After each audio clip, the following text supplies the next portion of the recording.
2023 State of the Nation Address of President Ferdinand R. Marcos Jr.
of the Nation Address of President Ferdinand R. Marcos Jr.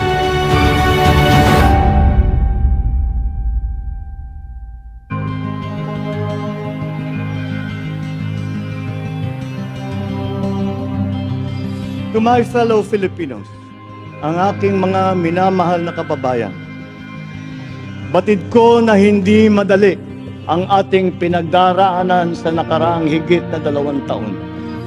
Alam ko rin na ang bawat isa sa inyo ay ginagawa ang lahat ng inyong makakaya upang patuloy na harapin ang lahat na pagsubok sa kasalukuyan.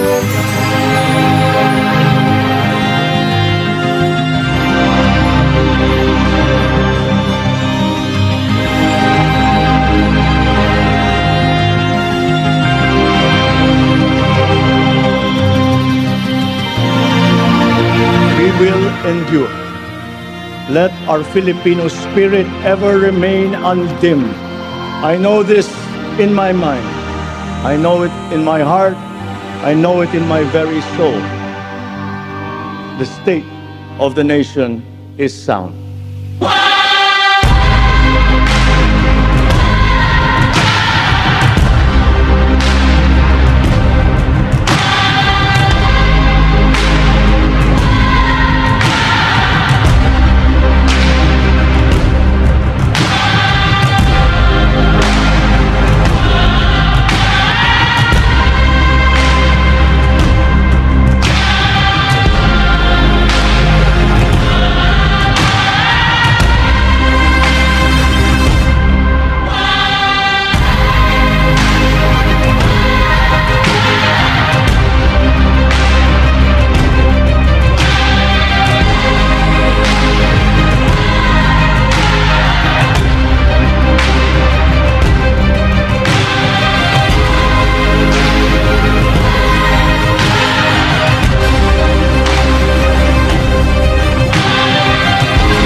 Ladies and gentlemen, let's rise and welcome the President of the Republic of the Philippines, His Excellency Ferdinand Romualdez Marcos Jr.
Mr. President. On the part of the Senate, the joint session is hereby called to order. On the part of the House of Representatives, the joint session is called to order. Please remain standing for the singing of the Philippine National Anthem to be led by Ms. Lara Marie Moscardon Maige.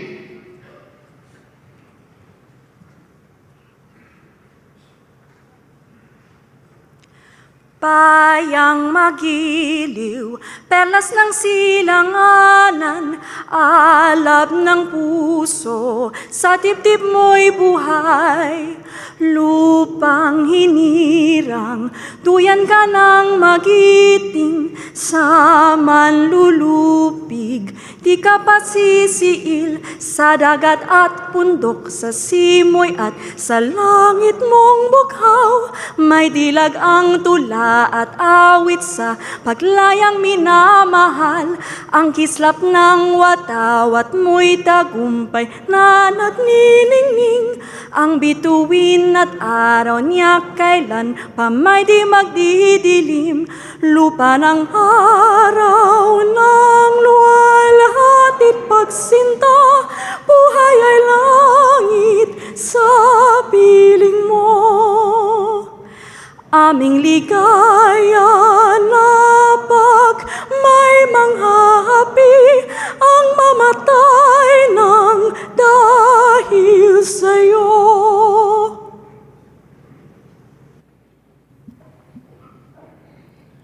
Please remain standing for the nation's prayer. Kindly bow your heads in prayer.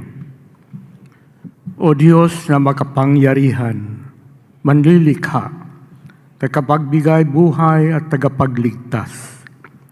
Salamat po sa inyong paggabay sa buong sandaigdigan, lalo na sa pagkalinga sa sangkatauhan mula sa dumating na pandemya. Maraming salamat sa mga pagbibiyayang patuloy ninyong ibinibigay sa aming minamahal na bayang Pilipinas. Bismillahirrahmanirrahim. Allahumma barik lana hadal ijtima. Sa pagtitipong ito, kasihan niyo po kami ng inyong banal na diwa at liwanag upang ang gawin ito ay magbunga ng ginhawa at kasiyahan sa pang-araw-araw na gawin ito, araw-araw na buhay na sambayanan. Salamat po sa muling pagsigla ng aming ekonomiya sa pag-unlad ng agrikultura at turismo, pag-inap ng education at pagkalahatan pang-agat ng ibang sektor ng serbisyo, production at pangangalakal na nagbibigay sa amin ng pagkain at kabuhayan. Rabbana atina fid dunya hasanatan wa fil akhirati hasanatan wa qina adhaban nar. Walhamdulillahi rabbil alamin. Salamat po sa matibay na bigkis ng aming pamilya at lipunan. Nakalakip ng kaloob niyong matibay na pananampalataya sa inyo at ang aming pananalig sa pamahalaan ay sama-samang bumuo ng aming matibay na pundasyon bilang isang bayan.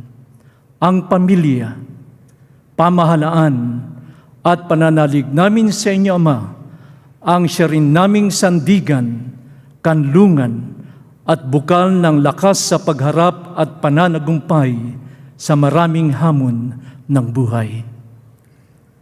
Salamat po sa pag-iral ng kapayapaan at kaayusan sa gitna at sa kabila ng iba't ibang pananaw, sa marubdob at masiglang diskurso ng aming demokrasya. Tulungan niyo po kami upang makamit ang mas malalim, matibay, malawak na kapayapaan sa ikabubuti ng lahat.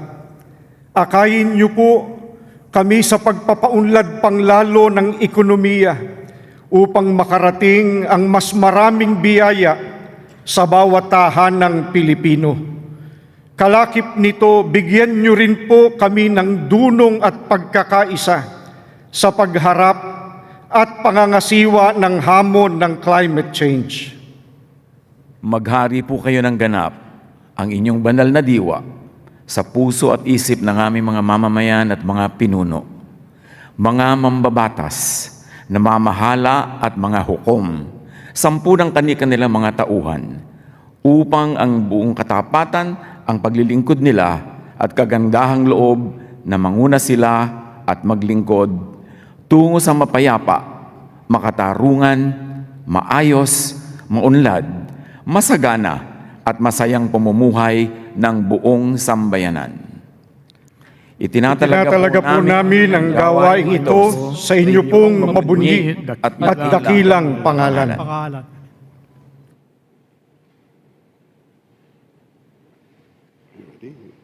Are you ready? You want water? You want water? Okay, all right. Ladies and gentlemen, honorable members of Congress of the Philippines, His Excellency Ferdinand Romualdez Marcos Jr., President of the Republic of the Philippines.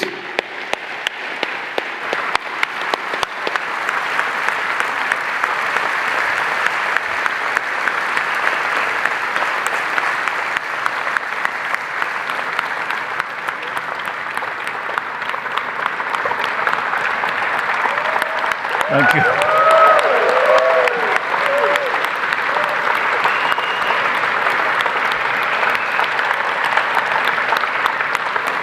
Thank you. Thank you very much.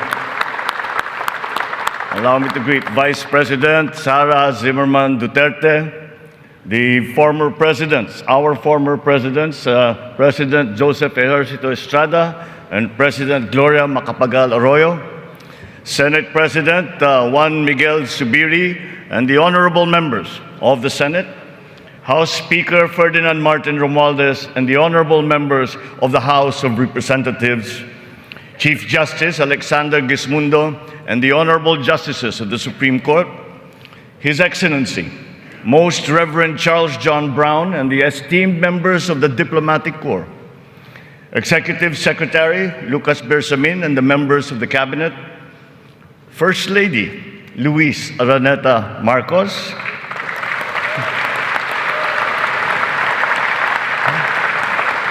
former First Lady Imelda Romualdez Marcos,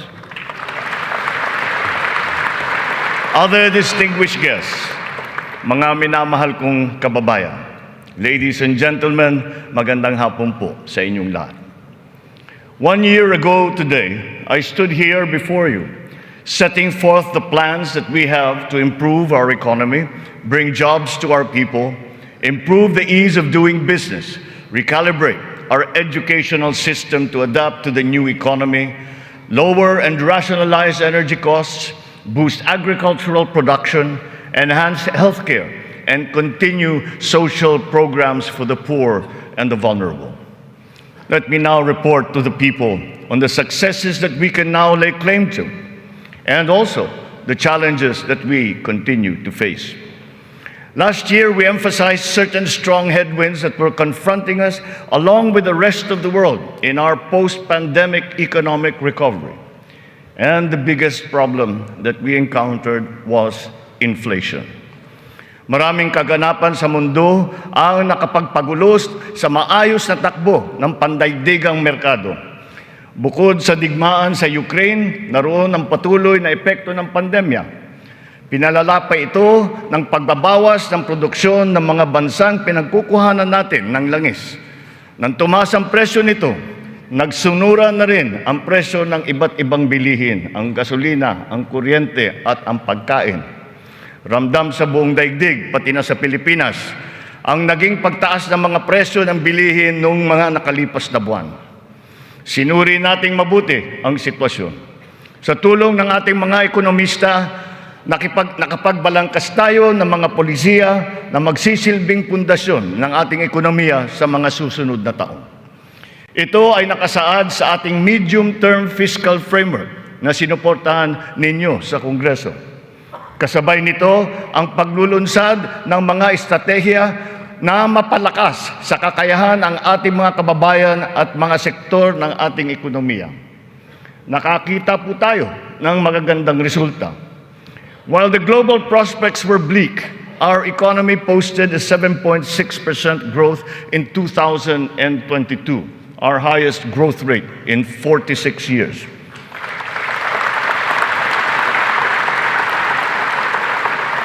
For the first quarter of this year, our growth has registered at 6.4%.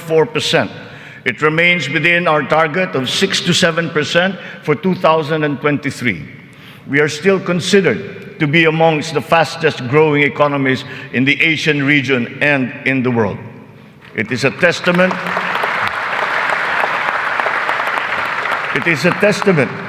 to our strong macroeconomic fundamentals. Our financial system, the nerve center of our economy, remains strong and stable. Banks, the transmission arms of our monetary policy, have strong capital and liquidity positions. Stimulated by the relaxation of pandemic restrictions, transactions once again have flourished alongside the booming e-commerce that was undeterred by the pandemic in 2022. The digital economy contributed 2 trillion pesos, the equivalent of 9.4% of our GDP. The economy is revived and rejuvenated, backstopped by a favorable enabling environment and the strong rule of law. This year, the World Bank projects a 6% overall growth rate, well within the range of our targets for the year. It is anchored on strong local demand, underpinned by consumer spending, and draws strength from the BPO industry and, of course, the steady flow of remittances and the continuing jobs recovery. Inflation rate is moving in the right direction. From 8.7% in January, our inflation has continued to ease up in all regions, settling now at 5.4% for June. What this means is that in spite of all the difficulties, we are transforming the economy. We are stabilizing the prices of all critical commodities. According to the Bangko Sentral, inflation is expected to ease further by the close of the year and projected at 2.9% by 2024.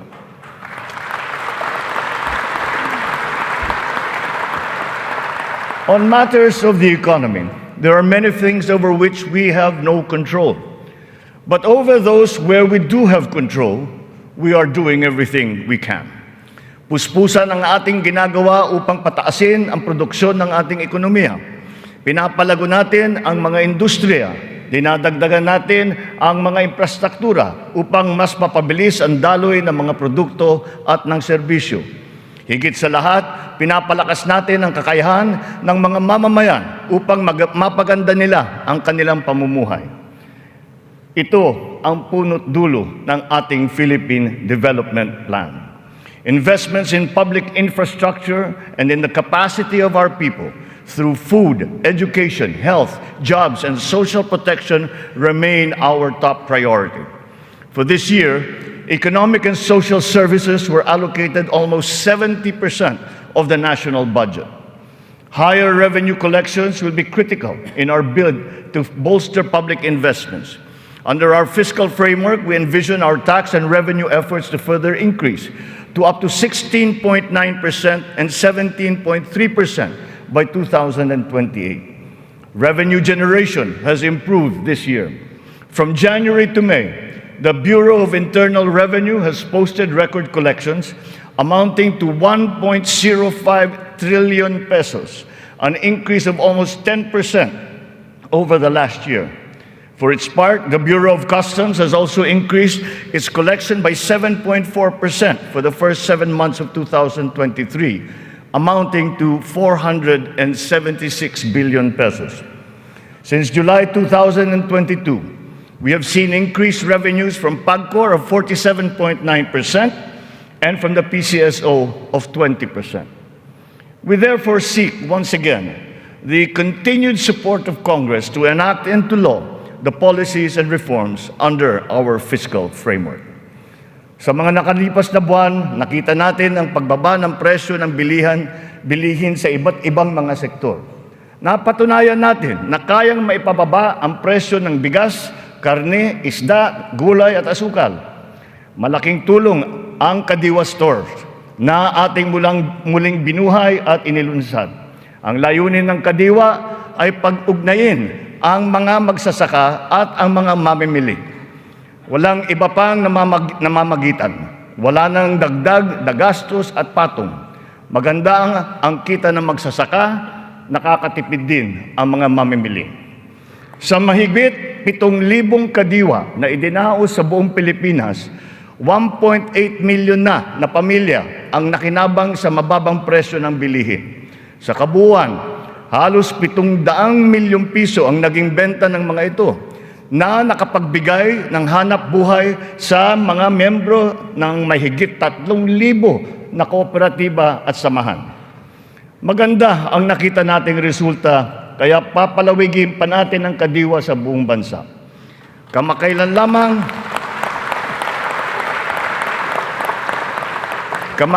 lamang ay nagsanib puwersa na ang mga ahensya ng pamahalaan upang lalo pang patibayin ang Kadiwa. Katuwang natin dito ang buong sektor ng agrikultura at ang lokal na pamahalaan. Our aim is to boost our local agricultural production through consolidation, modernization, mechanization, and improvement of value chains, augmented by timely and calibrated importation as needed. Nakita nating tumaas ng 2.2% ang sektor ng agrikultura sa unang 3 buwan ng taong ito. In our quest for food security, our methods are now more guided by science and the balance of nature, so that production is both sustainable and responsible, benefiting both this and future generations. Our fisheries codes must be revised to incorporate and strengthen science-based analysis and determination of fishing areas. This approach will protect both the interests of our fisherfolk and our fisheries and aquatic resources. To this end, we will seek the support of Congress to amend the code to guarantee sustainable development of our fisheries sector in harmony with environmental balance.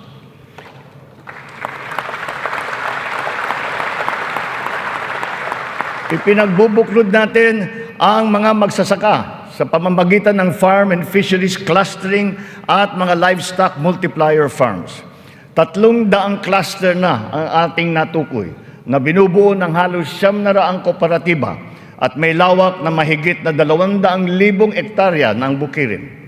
Upang mas mapabilis at mas mapadali ang pagbuo ng kooperatiba, kakailanganin natin ang suporta ng Kongreso na maamyendahan ang Cooperative Code. Sa pamamagitan nito, unti-unting lalakas ang kanilang produksyon at puwersa sa merkado. Totoo ang kasabihan, mas malapas basta't sama-sama. Pinapalawak natin ang kanilang kaalaman sa makabagong mga teknolohiya at pamamaraan. Isa na rito ang paggamit ng biofertilizer na gawa sa Pilipinas at subok din at maaasahan. Sa balanced fertilizer strategy, gaganda ang ani ng mga magsasaka. Hindi na nila kailangan pang umasa sa mas mahal at imported na fertilizer. Bilang tulong sa mga magsasaka, namigay ang pamahalaan ng mahigit 28,000 mga makabagong makinarya at mga kagamitan sa iba't ibang dako ng Pilipinas. Sa ilalim ng iba't ibang mga programa ng kagawaran ng agrikultura, namigay ang pamahalaan ng mahigit na 50 milyong binhi ng palay, mahigit 1 milyong binhi ng mais, at sari-saring mga binhi ng gulay. Nagpamigay tayo ng mahigit 100,000 binhi ng nyug at nagpatanim sa halos 10,000 hektarya ng lupa sa buong bansa. Lahat ng mga binhing ito ay makabago, hybrid, at mataas ang kalidad. Sa naging pagtaas ng presyo ng gasolina at pataba, Nagdala ng kaunting ginhawa ang mga fuel at fertilizer discount vouchers na ating pinamigay sa mga nahihirapang magsasaka. Ang mga natanggap nating donasyon na pataba mula sa China, pinimigay na natin kaagad sa kanila. Isa sa mga dahilan ng pagtaas ng presyo ay ang mga smuggler, mga hoarder at mga nagmamanipula ng presyo ng produktong agrikultural. Hinahabol at ihaabla natin sila. Sadyang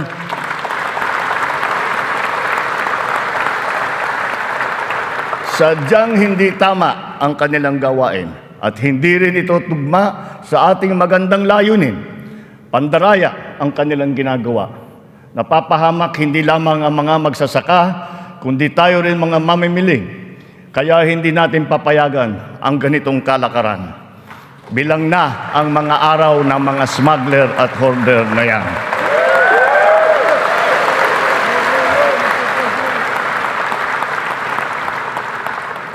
Mahalaga ang infrastruktura para masuportahan ang may 14 na milyong hektarya ng sakahan. Inayos natin ang geo-agri-map ng mga farm-to-market roads ng buong bansa upang maidugtong mabuti ang mga sakahan sa mga pamilihan.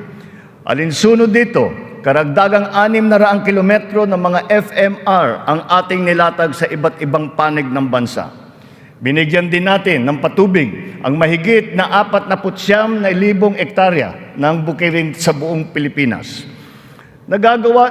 Nagpagawa tayo ng halos 4,000 mga karagdagang fabrication lab, production at cold storage facility na magagamit ng lahat.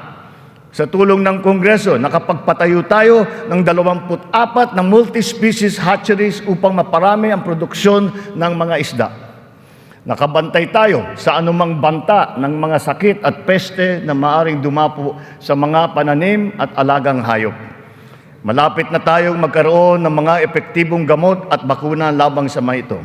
Samantala, pinapalakas natin ang biosecurity levels ng mga alagang hayop bilang panlaban sa sakit.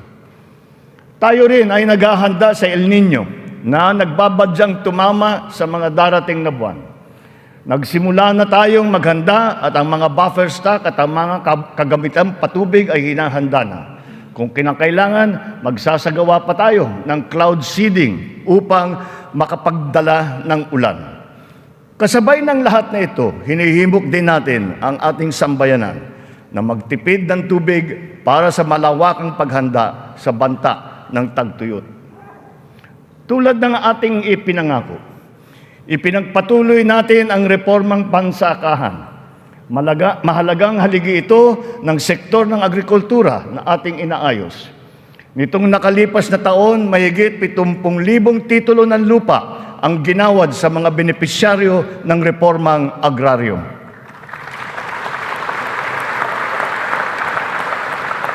Tamang-tama ang ating pagpapatigil ng mga bayarin ng mga benepisyaryo sa ilalim ng ating nilagdaan EO number 4. 1 taon mula nung aking unang SONA na isabatas na ang bagong Agrarian Emancipation Act.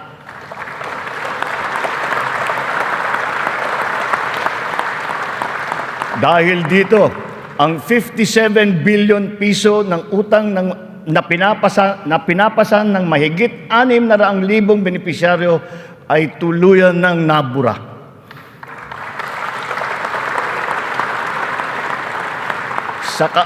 Sa ngalan ng mga magsasakang ito at ang kanilang mga pamilya, maraming salamat muli sa ating mga mambabatas.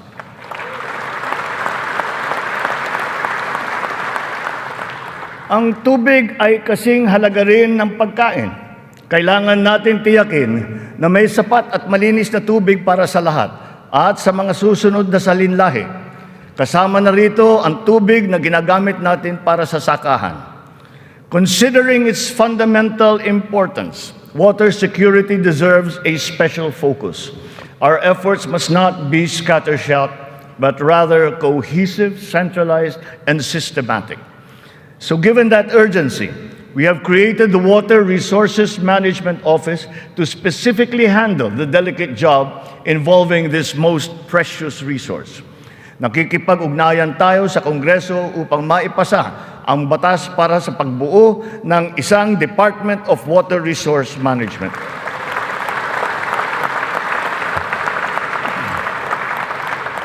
This year, we have allocated 14.6 billion pesos for water supply projects, which will benefit communities all over the country. Recently, the water supply of NCR and Rizal received a significant boost from the first phase of the Wawa Bulk Water Supply Project. The water supply will increase as the project enters the second phase. We have installed 6,000 rainwater collection systems across the country in preparation for the looming dry spell brought about by El Niño. One of the keys to continuing economic growth is infrastructure development. So we will build better and more. Our 8.3 trillion peso Build Better More program is currently in progress and being vigorously implemented.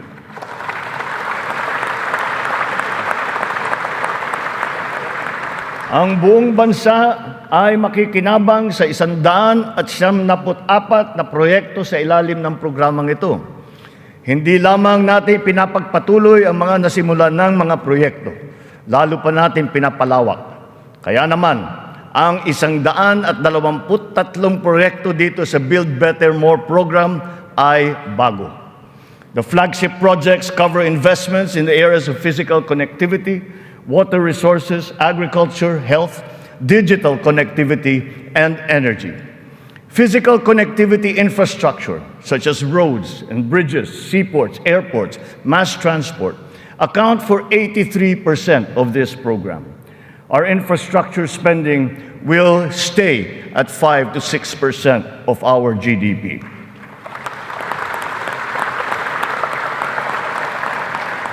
The underlying logic to our infrastructure development is economic efficiency.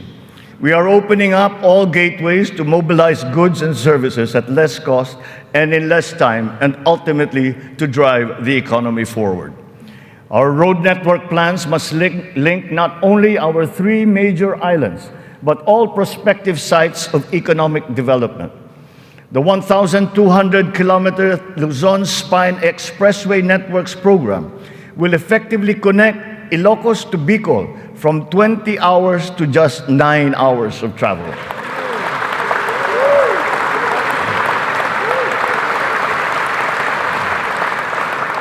Under the Mega Bridge program, 12 bridges totaling 90 kilometers will be constructed, connecting islands and areas separated by waters. The program notably includes the Bataan-Cavite Interlink Bridge and the Panay-Guimaras-Negros Island bridges, each spanning 32 kilometers, and also the Samal Island Davao City Connector Bridge. As of June this year, we have constructed, maintained, and upgraded more than 4,000 kilometers of roads and around 500 bridges across the country.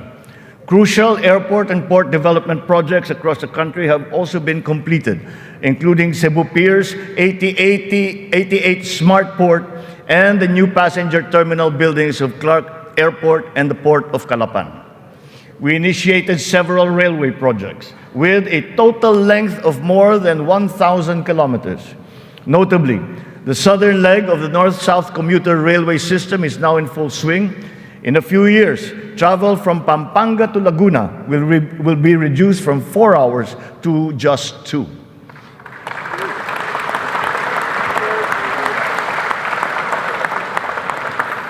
Intermodal connectivity will also be a primary consideration.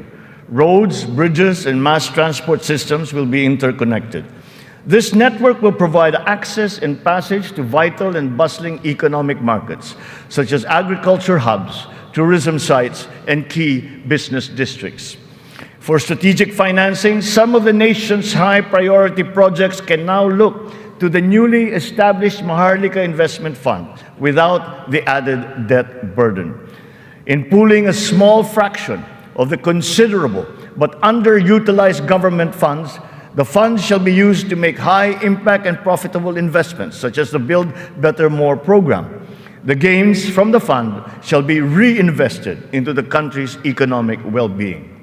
To ensure sound financial management, a group of internationally recognized economic managers shall oversee the operations of the fund, guided by the principles of transparency and accountability.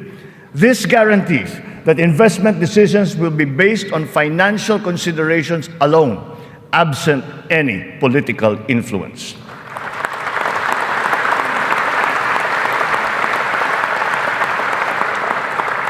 The funds for the social security and public health insurance of our people shall remain intact and separate. Owing to favorable market conditions, the price of crude oil has stabilized. Since last year, gasoline and diesel prices have gone down by 18% to 29% respectively. We have built 8 new additional power plants. This brings to 17 the total number of power generation facilities that have been switched on across the country since last year, substantially increasing our energy production by 1,174 megawatts. Alongside power generation, we are also as relentless in pursuing total electrification. Since my assumption into office, almost 500,000 homes have been given access to electricity. We will spare no effort to achieve full household electrification by the end of my term. 100% is within our reach. When it comes to energy, renewable energy is the way forward. We are aggressively promoting renewables so that it provides a 35% share in the power mix by 2030, and then on to 50% by 2040. To accelerate the realization of this green energy goal, we have opened renewable energy projects to foreign investments. Since last year, an additional 126 renewable energy contracts with a potential capacity of 31,000 megawatts have been awarded. To date, we have over 1,000 active projects spread all over the country. 299 of these are solar, 187 are wind, 436 are hydroelectric, 58 biomass, 36 geothermal, and 9 are ocean-powered. The Malampaya project has been a boon to our country, energizing 20% of Luzon. The renewal of the contract guarantees continued revenues and energy production for another 15 years. But aside from Malampaya, we will also push for more gas exploration in other parts of the country. The national government has also partnered with the BARM in regard to energy exploration and development, and also its utilization within its territorial jurisdiction. We therefore expect to see renewed investor interest in its promising sites.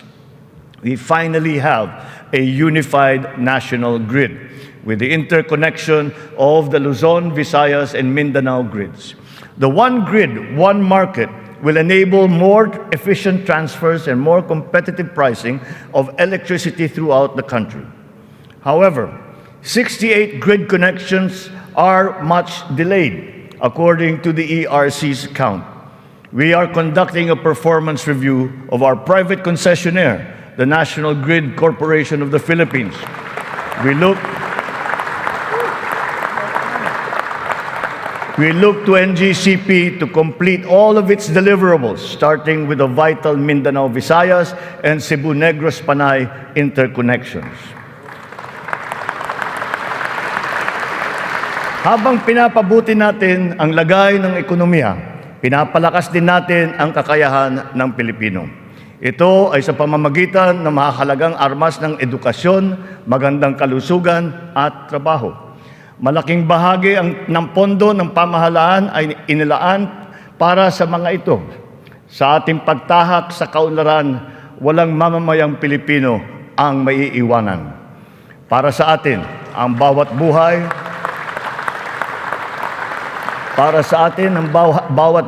ay mahalaga. Ano man ang edad, kasarian, pangkat, relihiyon o pisikal na kondisyon, sila ay kukupkupin at tutulungan.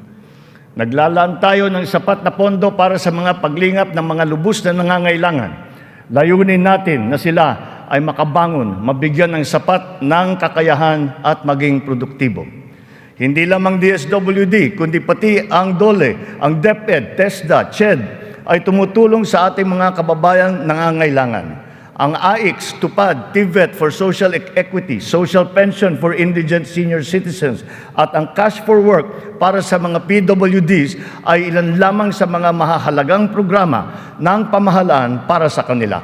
Nariyan din ang Integrated Livelihood Program Kabuhayan upang matulungan ang mga maliliit na negosyo. We are inclusive in our pursuit of social protection. The pension of the military and the uniformed personnel is as important, as urgent, and as humanitarian as that of all other civilian Filipino employees. Efforts are underway to make it fully functional and financially sustainable. We are once again working closely with Congress to ease the transition from the old system to the new one, so as to be able to guarantee that no effects are felt by those in the uniformed services.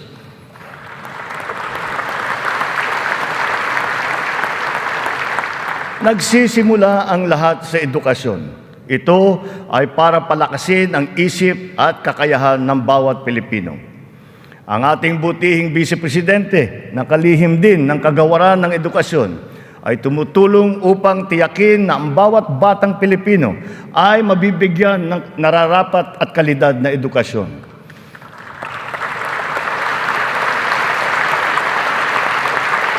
We have renewed hope in giving the best to our next batches of students, especially the 28.4 million learners who return to school this year. Learning recovery will be at the forefront of our education agenda. The Matatag Agenda for Basic Education has been launched, focusing on relevance of curriculum, rapid and responsive delivery, and the welfare of both learners and teachers. We are augmenting as well our school workforce. 90% of the newly created teaching positions have now been filled, while additional administrative personnel have been hired to unburden the teachers of any extra load.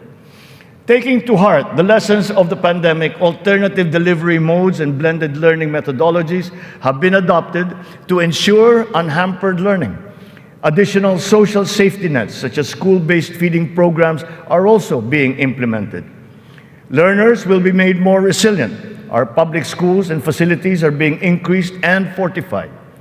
The shortage of classrooms and facilities is being addressed. Aside from new construction, schools and facilities are being retrofitted to become ready for the future, ready for hybrid and high-tech learning, and also climate-ready and disaster-proof. Through the DepEd Partnership Assistance Portal, private sector partners continue their assistance in the rehabilitation and improvement of schools as part of their corporate social responsibility programs. We are recalibrating the K-10 curriculum to ensure that it is always relevant, responsive, and at par with international standards. Literacy and numeracy skills need to be strengthened. The virtue of good citizenship and sense of community are also now integrated into our curriculum. We continue to exhaust all efforts to keep our young people away from the sinister influences in the dark corners of society. We are making available to them their participation in formal schooling, alternative learning, non-diploma courses, or in technical vocational education and training, or TVET. TVET continues to prove itself to be an empowering educational intervention. There are many examples of how its graduates have gone on to secure competitive technical jobs. Since last year, more than 1 million Filipinos graduated from the TVET, one-third of whom were TESDA scholars. More and more of our higher education institutions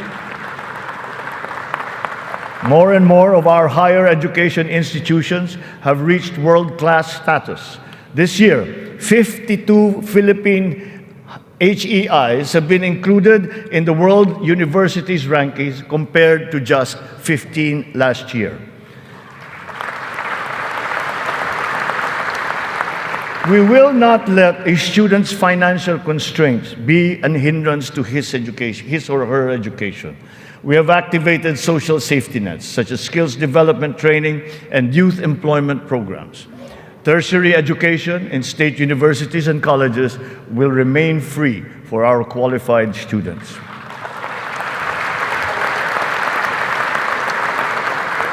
Last year, out of the 4.1 million enrolled college students, almost 50% were beneficiaries of the country's free higher education under the Universal Access to Quality Tertiary Education program. Deserving and talented students without the financial capacity to attend school will not be left behind in this education agenda. A culture of innovation, working hand in glove with a culture of entrepreneurship, must be fostered. This is Philippinovation. Science and technology, especially R&D, will be at its foundation. The DOST leads the development of our capabilities in science, technology, and innovation. Science and technology-related scholarships are made available for the talented and technically gifted students from high school all the way to graduate school. To address the challenge of staying at the cutting edge of technology, 44 renowned Filipino scientists in diverse areas of expertise have returned home under the Balik Scientist program. They will undertake research in various priority fields and will be supported by upgraded facilities and R&D funding.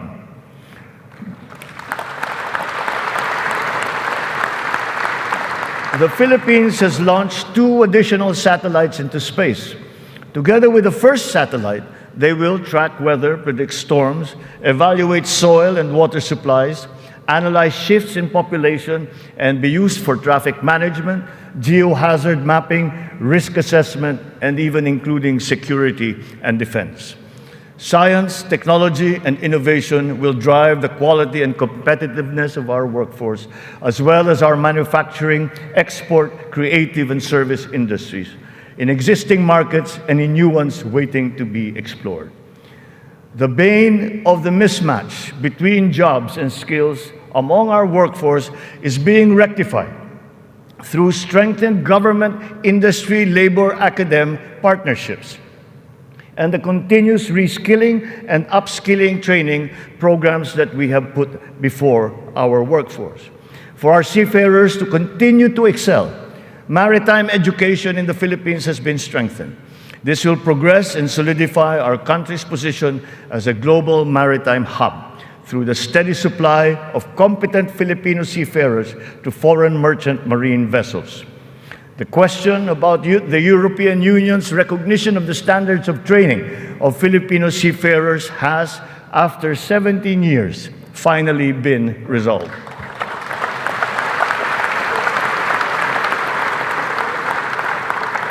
This development now effectively maintains the Filipino seafarers' distinct competitive advantage in the global shipping labor market.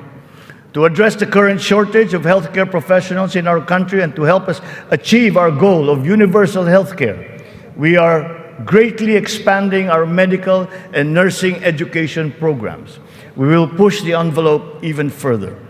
We are helping nursing graduates hurdle their board exams so that they will obtain their licenses and join our pool of healthcare professionals.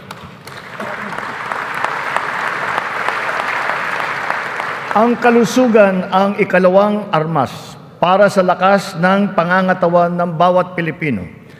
Isinusulong natin muli ang kalusugan ng Pilipino. We are now refocusing our health priorities, applying the lessons learned from the pandemic and addressing the weaknesses that it has exposed. Healthier communities and lifestyles are our advocacy. We have launched convergent programs to address hunger and nutrition-related issues amongst our people, especially the children, like stunting and wasting. Last week, we introduced the pilot food stamp program, which seeks to supply the nutrition needs of the 1 million most food-poor Filipinos. The FSP The FSP shall complement our nutrition continuity programs, such as the First 1,000 Days program, which ensures nourishment for the first 3 years of a child's life. The supplemental feeding program is for our children attending daycare centers. The K-6 program will feed kindergarten to grade 6 public school students who are suffering from wasting and severe malnutrition. We are catching up on the routine vaccinations of our children. As of this year, more than 80% of our eligible children have been vaccinated against measles, rubella, and polio. Nananawagan ako sa lahat ng mga magulang na kumplituhin ang mga bakuna ng kanilang mga anak at magtungo sa pinakamalapit na health center para sa mga libreng bakuna. The whole of society must exert efforts to suppress the alarming rise of tuberculosis and HIV/AIDS. To stem the tide, the strategic plan is to ensure early diagnosis and treatment and ample testing sites and medications. Our healthcare system is undergoing structural changes. Public health facilities are being increased, both in number and in capability. Last year, more than 3,400 projects were completed to improve capacity for specialized medical treatment. Specialty centers in various fields are being established and integrated into our government hospitals. And the last year, additional 60 specialty centers have been opened to the public. Just last week, we inspected the site of what will soon be a 5-hectare multi-specialty center in Pampanga, which will specialize in pediatrics, cardiology, kidney, and cancer treatment.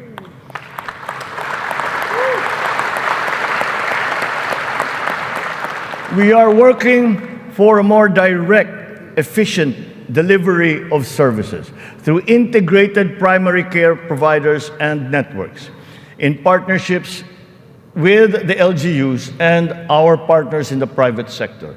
These shall, of course, be supported by what is now a better and more efficient PhilHealth. Ang presyo ng mga mahalaga at pangunahing gamot ay bumaba ng humigit kumulang ng 40%. Mayroon ding iba na bumaba na hanggang 70%. Aside from the maximum retail price regulation being implemented, strategic VAT exemptions also lowered the prices of 59 essential medications such as those for cancer, diabetes, hypertension, kidney disease, and mental illness. Palapit ng palapit na tayo. Palapit na tayo sa hangarin na ang lahat ng Pilipino ay makakakuha ng serbisyong pangkalusugan. Sa ngayon, mahigit 93% na ang kasapi sa PhilHealth.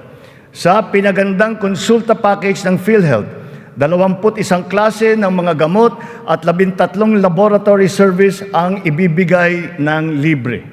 Ngayon, meron na tayong mahigit 2,000 konsulta center sa buong bansa.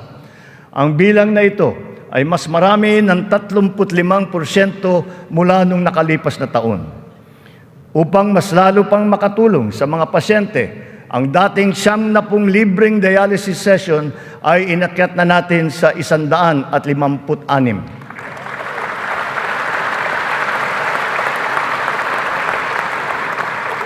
Mga kababayan, libre na po ngayon ang dialysis para sa karamihan ng Pilipino.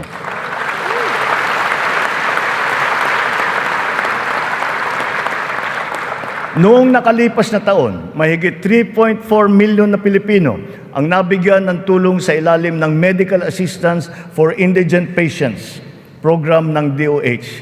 Tinutugunan natin ngayon ang ating kakulangan sa mga doktor at mga nurse sa pamamagitan ng mga reforma sa edukasyon, patuloy na pagsasanay at paniniguro sa kanilang kapakanan. Naglagay po tayo ng doktor sa halos 200 munisipyo sa bansa. Lalagyan natin din ng doktor ang natitirang 19 na bayan na wala pang doktor. Upang masuklian naman natin ang naging sakripisyo ng ating mga health workers sa pribado at pampubliko na mga ospital nung nakaraang pandemya, Ipapamahagi na sa kanila ang kanilang COVID Health Emergency Allowance at iba pang mga nabinbing benepisyo.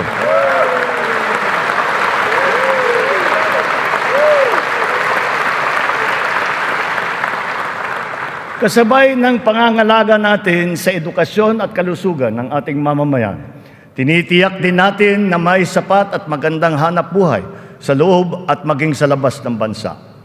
As of May this year, our employment rate rose to 95.7%, clear proof of the improvement from the severe unemployment that we experienced during the height of the pandemic. Employment then was at a low of 82.4%. But even with our current high level of employment, we must do more. We will generate additional jobs for the remaining 4.3% of our workforce, as well as for the 11.7% underemployed Filipinos seeking better employment opportunities. Under the banner of our fast-growing economy, we are aggressive in our investment and business promotions and facilitations. For that, we have not limited ourselves to the local economy, but we have looked to the global economy for partnerships and agreements. Our independent foreign policy, a friend to all and enemy of none, has proven effective. We have formed strategic alliances with our traditional and newfound partners in the international community. We have embarked on foreign trips to promote the interest of the country for peace building and for mutually beneficial purposes. These economic missions have yielded an estimated total investment value of 3.9 trillion pesos or 71 billion US dollars, with a potential to generate 175,000 jobs. The implementation of recent economic reforms is underway. BOI-approved investment projects have reached 1.2 trillion pesos during our first year, while other strategic investments approved for processing through the newly established green lanes amount now to 230 billion pesos. Our existing bilateral and multilateral trade agreements, notably within the ASEAN framework, and with Japan and with Europe, and allow us to leverage our competitive advantages and reap economic benefits. We will continue to forge more of these international partnerships that will lead to a more balanced trade strategy and a healthier economic position. The Regional Comprehensive Economic Partnership, or RCEP, is now in force. It is a multilateral trade arrangement with the ASEAN and other countries such as Australia, China, Japan, Korea, and New Zealand. We can now have competitive access to a regional market that comprises 2 billion people. As we address our weaknesses and develop competitiveness in other potential areas, we must also play to our strengths. Our competitive advantage must be leveraged. As a service export powerhouse, we must continue to nurture the growth of the services sector, particularly the information technology business process management sector, and of course, the tourism industry. Our tourism has always been a reliable pillar of our economic growth through the years, providing livelihood to more than 5 million of our citizens. Because of the reopening of the economy and the phenomenon of revenge travel, this sector is headed for a great rebound. From January to June this year, we have received 3 million international visitors. This number is already 62% of our 4.8 million target for the entire year. Mga kababayan, ang lahat ng mga ginagawa natin ito ay magbibigay bunga sa libu-libong hanap buhay para sa ating mga kababayan.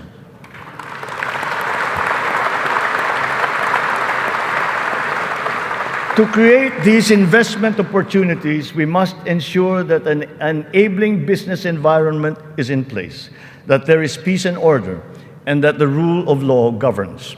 We will solidify our country's reputation as an attractive and reliable investment destination. Building on institutional reforms of recent years, we have created green lanes for strategic investments and expedited the business processes in various sectors and investment modalities. A progressive and rationalized system of taxation is a component of the ease of doing business.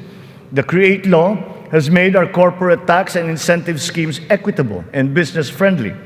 there are more structural tax reforms that must be introduced to allow us to reach our socio-economic targets.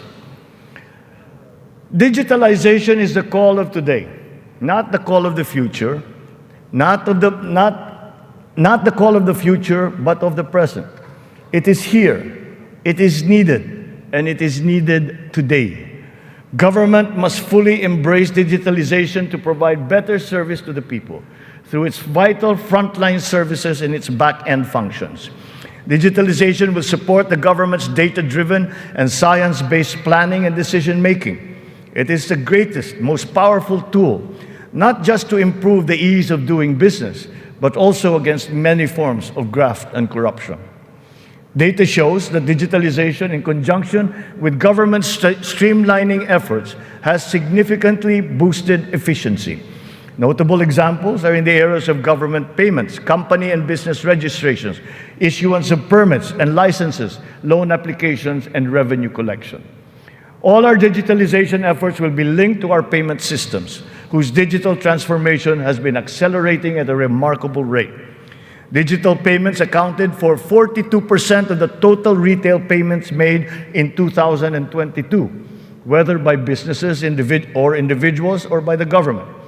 Its high trajectory is now well positioned to achieve Bangko Central's target of 50% of total retail payments by this year.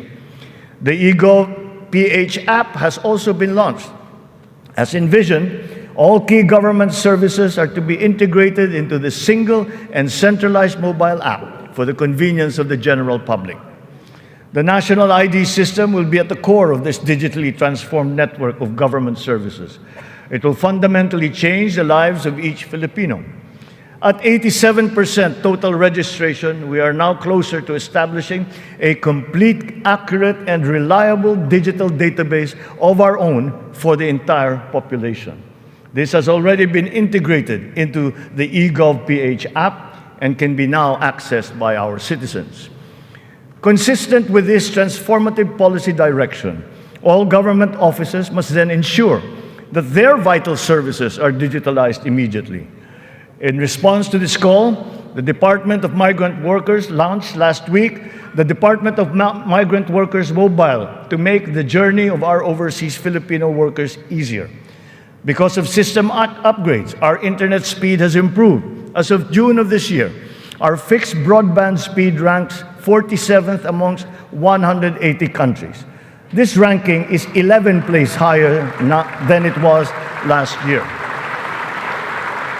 Our mobile internet speed is now ranked at 83 out of 142 countries, which is 8 places higher than it was last year. There will be more improvements as our internet infrastructure undergoes further upgrades. Earlier this year, Starlink went live in the Philippines, now providing high-speed satellite broadband connectivity. Our national fiber backbone and broadband ng MASA projects will also deliver high connectivity and high-speed internet.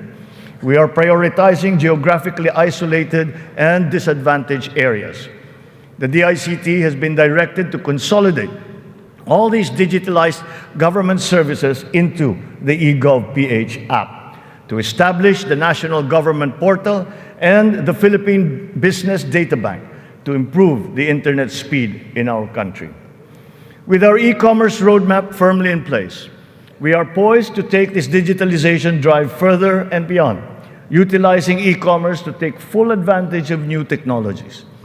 The first bill that I signed into law was the SIM Registration Act, because we are mindful of the risks and vulnerabilities that can lead to negative consequences. Digital users and consumers shall be protected from identity theft, phishing, other online scams through essential systems and safeguards, such as cybersecurity, data privacy, consumer complaint mechanisms, and financial literacy campaigns. The trainings necessary to ease the transition of those whose jobs will be affected by the shift to digitalization are also now being included in the curricula and programs offered by TESDA, DICT, and other agencies of government. It is our wish that one day foreign employment will be driven by choice, not by necessity. It remains a noble calling that our OFWs have answered. requiring great sacrifice from them, their families, and their communities. We are engaging with our partners in the international community to ensure a safe working environment for our countrymen. And as we do so, we are also putting in place responsive mechanisms for the social welfare, repatriation, and reintegration of our returning OFWs into the Philippine economy.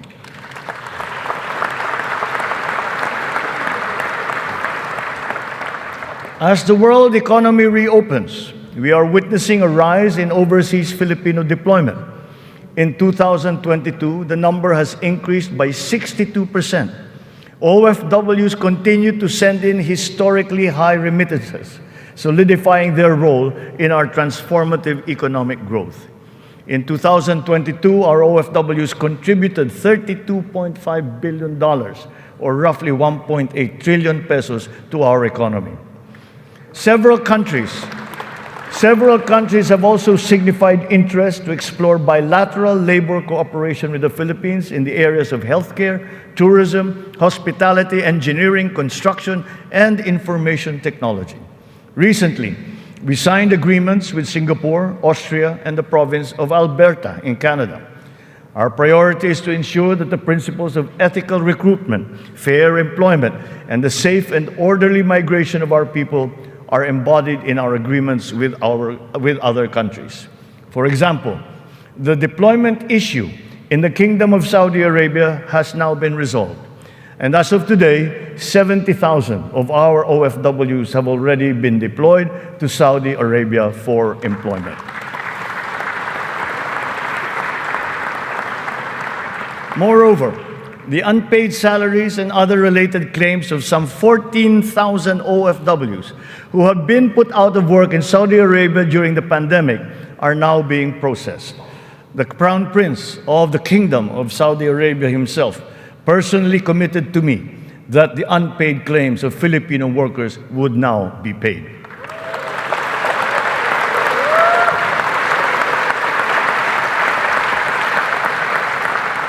The continued employment of some 50,000 workers and the deployment of many more Filipino seafarers aboard EU vessels has also been assured. The lesson for us is that our education and skills training must always be attuned to the high, exacting, and constantly evolving global standards. Sa pagsusumikap ng mga mamamayan, walang hindi kakayanin. Kahit ang mga matatayog na pangarap ay maaabot, kasama ang inaasam na tahanan. Katuwang natin ang lokal na pamahalaan at pribadong sektor upang matulungan ang Pilipino sa pangangailangan ng pabahay. Patuloy ang serbisyo ng Pag-ibig Fund upang makatulong sa kanyang 15 milyong membro para makabili ng bahay. Sa nakarang taon, mahigit 100,000 ang kumuha ng housing loan sa Pag-ibig na nagkakahalaga ng 117 billion na piso. Ito ang pinakamataas ng bilang sa buong kasaysayan ng Pag-ibig.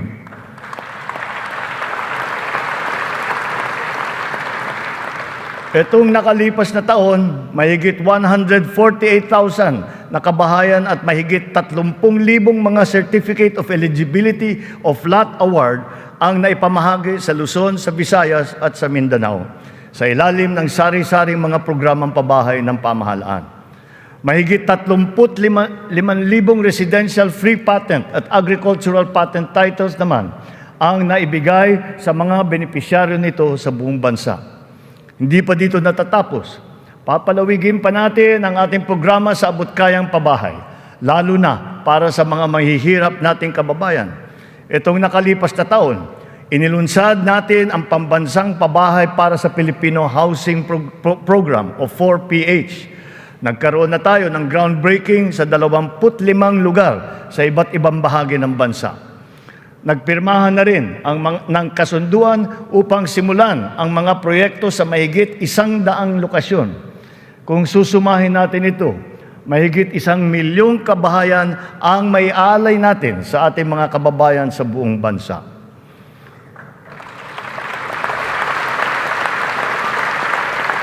The building blocks of progressive, livable, and sustainable communities will never be complete without appropriate and responsible action to mitigate and to adapt to the effects of climate change. We can never lose sight of our responsibility to the future. The economic agenda cannot and will not ever be incompatible with our climate change agenda. Climate change is now an important criterion in our integral national policies, in planning, decision-making, up to the implementation of programs. The potential advantages of such enlightened policies extend to jobs and livelihood, with the unlocking of the development of the green and blue economies. We have learned many painful lessons from past disasters, but we continue to be alert and prepared in our disaster response.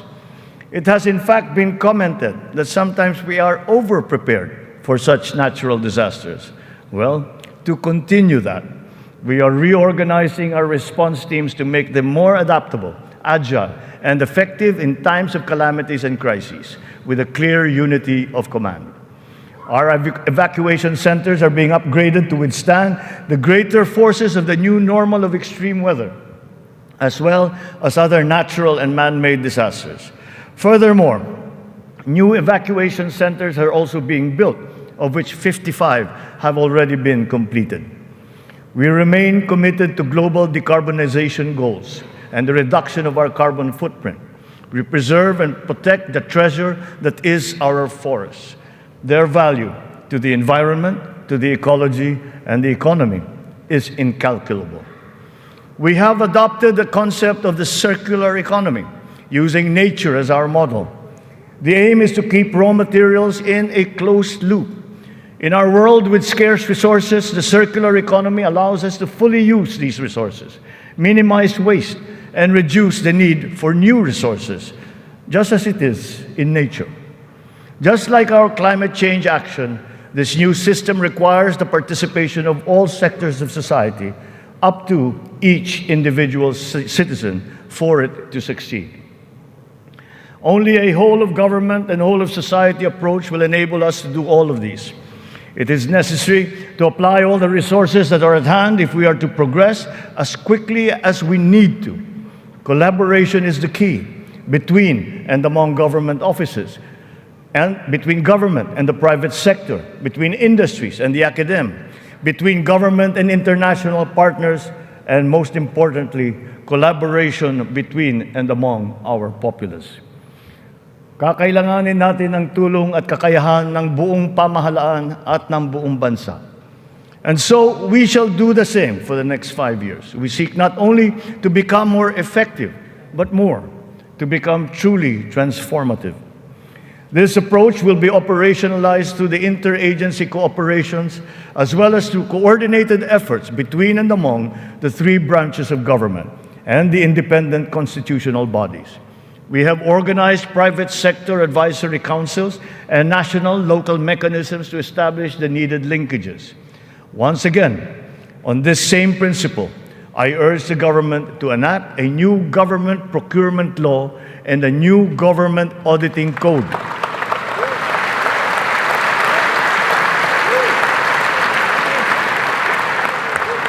This to make government procurement and auditing more attuned to these changing times. We will give effect to the mandate of the Constitution and the Local Government Code as clarified by the Supreme Court very soon.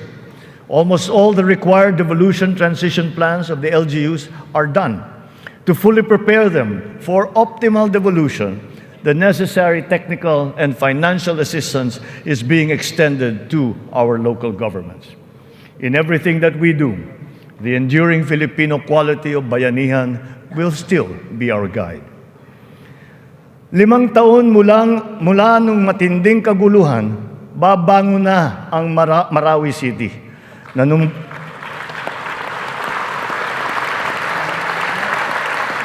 Nanunumbalik na ang sigla sa pamayanan, maraming proyekto ang nakumpleto at mga infrastrukturang naitatayo.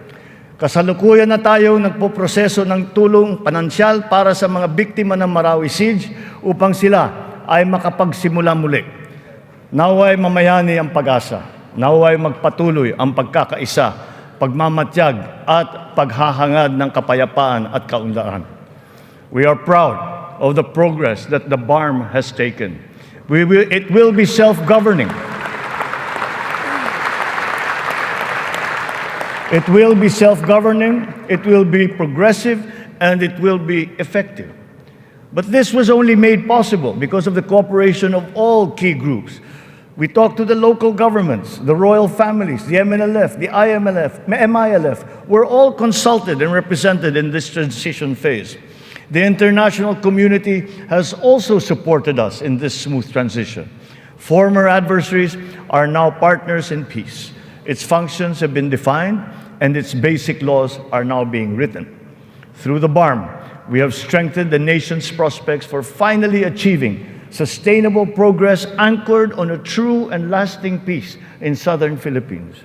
We will continue to support the progress of the BARM, apace with our singular vision for all Filipinos.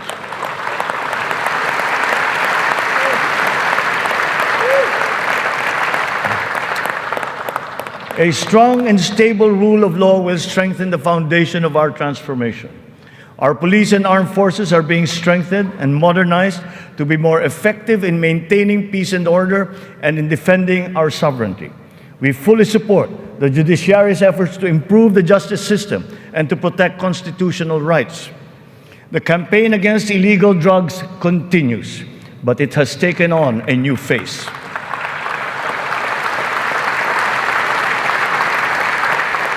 It is now geared towards community-based treatment, rehabilitation, education, and reintegration to curb drug dependence amongst our affected citizenry. Last year, we launched the Buhay Ingatan, Droga'y Ayawan, or BIDA program, and established an additional 102 Balay Silangan Reformation Centers nationwide. We will relentlessly continue our fight against drug syndicates, shutting down their illegal activities,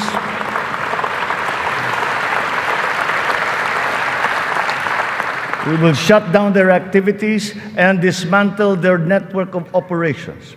Unscrupulous law enforcers and others involved in the highly nefarious drug trade have been exposed.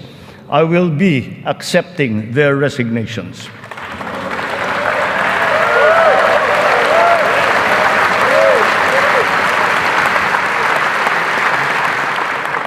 In their stead, we will install individuals with unquestionable integrity who will be effective and trustworthy in handling the task of eliminating this dreaded and corrosive social curse. We cannot tolerate corruption or incompetence in government.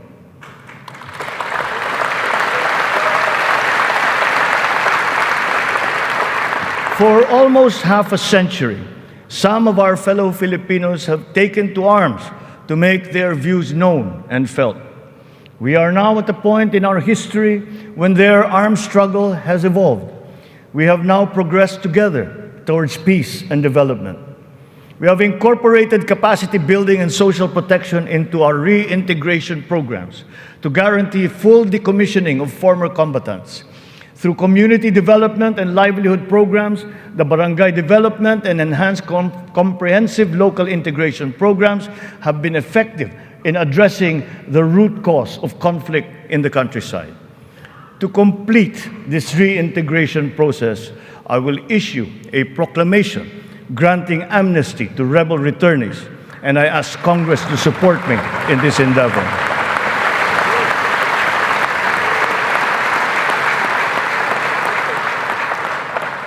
Our journey to progress requires not only unity and social cohesion amongst our people. It is also imperative that our nation remains intact and inviolable, our sovereignty preserved. We will protect our sovereign rights and preserve our territorial integrity in defense of a rules-based international order.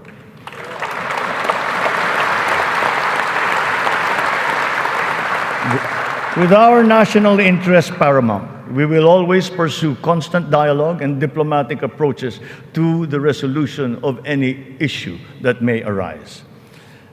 So the initial results of our efforts inspire confidence. Let us continue to be relentless in our aspiration of peace and progress. This has not been the work of a single person. neither a single branch of government nor even the whole government acting alone. This is the collective synergy achieved by all Filipinos working together. It took a whole-of-nation effort to achieve this immediate recovery from our pandemic slump. Unity was what made us rise once more. Nagsisimula pa lamang tayo. Ang pagbangon ng ating bayan ay magpapatuloy pa. Hinihiling ko ang inyong tiwala at pakikiisa. Sa ganitong paraan, makakamtan natin ang ating tanging hangarin, ang maginhawa, matatag at panatag na buhay para sa lahat ng Pilipino.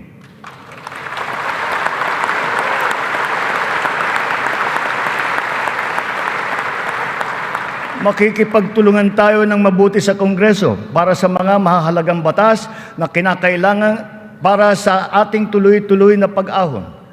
And once again, I appeal to Congress for its support for the following priority legislations. The essential tax measures under our medium-term fiscal framework, such as excise tax on single-use plastics, VAT on digital services, rationalization of mining fiscal regime, motor vehicle users charge, road users tax, the military and uniform personnel pension, amendment of the Fisheries Code, amendment of the Anti-Agricultural Smuggling Act, amendment of the Cooperative Code, new government procurement law, new government auditing code, anti-financial account scamming, Tatak Pinoy law, the blue economy law, ease of paying taxes, LGU income classification, and the Philippine Immigration Act. In the past year, it has been a source of great hope and optimism to me to now know that there is an enormous pool of highly competent and dedicated workers serving in our government. It is up to us to provide good leadership and guidance. They love the Philippines and have responded to our call.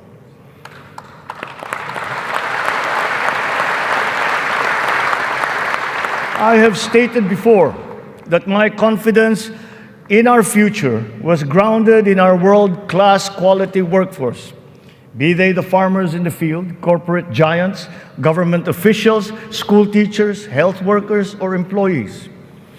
That confidence has been further buoyed by the demonstration of love for the Philippines. Every Filipino has unanimously risen to the challenge that we have made to them to be part of our nation's future. Handa silang maghandog ng tulong dahil mahal nila ang kanilang kapwa Pilipino at mahal nila ang Pilipinas. And thus, with this in my heart, I know that the state of the nation is sound and is improving. Dumating na po ang bagong Pilipinas. Maraming salamat po sa inyo.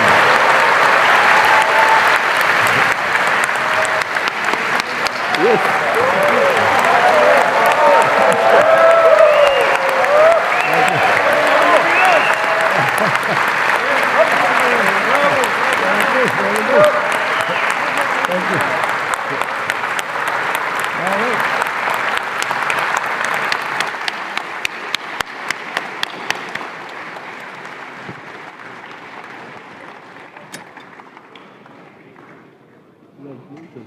Bravo. Congratulations, boss. Go for Lord's legs.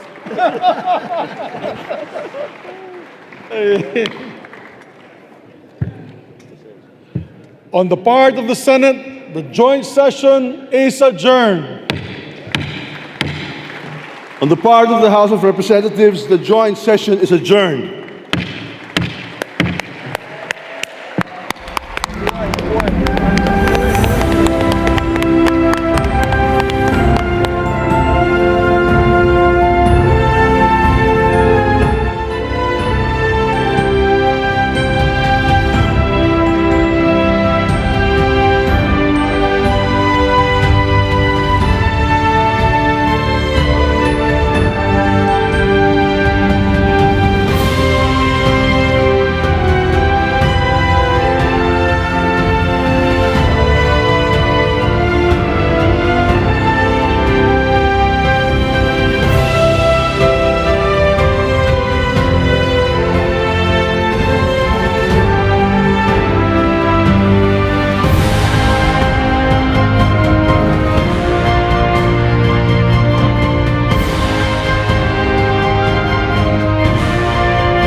the 2023 State of the Nation Address of President Ferdinand R. Marcos Jr.